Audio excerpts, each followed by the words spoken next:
Do I think Paddy Pimblett can become UFC champion? I do not.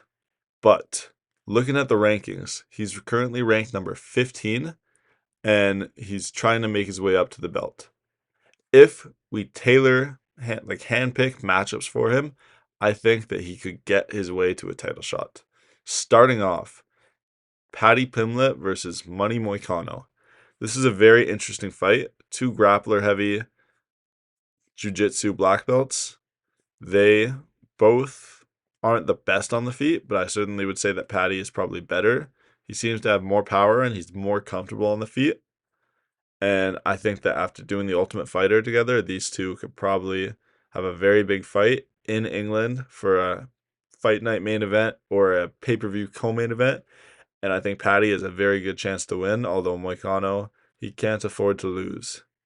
If Paddy wins his next fight, Beneil Dariush. Beneil is coming off of two knockout losses in a row, one to Oliveira and one to Arman, two guys that are at the top of the division. It would be a good fight for him to take because if he can beat a young up-and-comer, he'll earn some respect back and it'll help him try and build for his title shot that he got robbed of.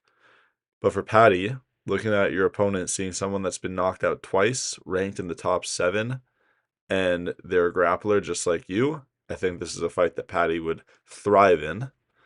Bringing him into a fight against the top 5. He's enough of a star that all he needs is one win against the top 5 for him to get the title shot. Dan Hooker versus Paddy Pimblett. This is the one option. The other, Paddy Pimblett versus Justin Gaethje. Going back to this one, I think that while Paddy is no slouch on the feet, Dan Hooker is obviously the more durable and better striker. But obviously, Paddy is the better grappler. Now, Dan Hooker is coming off a win over Matus Gamrot, and he showed his takedown defense is improved and his ability to get back up is improved. But it's just a different type of grappling. Gamrot versus Paddy Pimblett.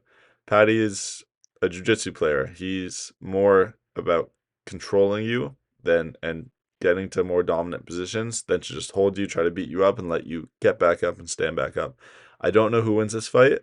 I'm honestly more confident in Paddy to beat someone like Justin Gaethje than to beat Dan Hooker. Gaethje, obviously the better striker, but Paddy is much better on the ground.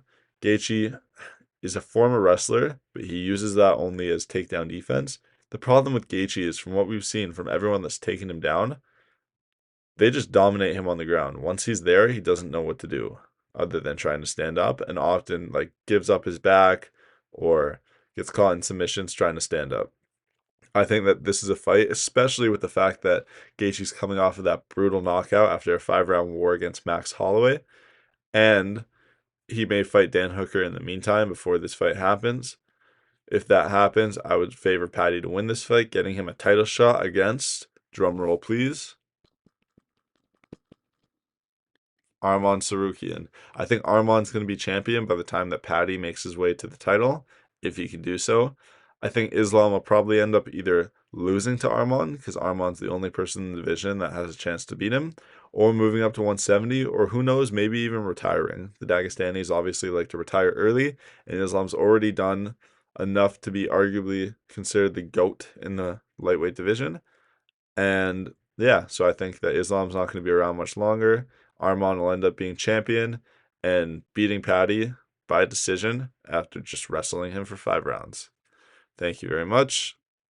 I'll see you guys next time.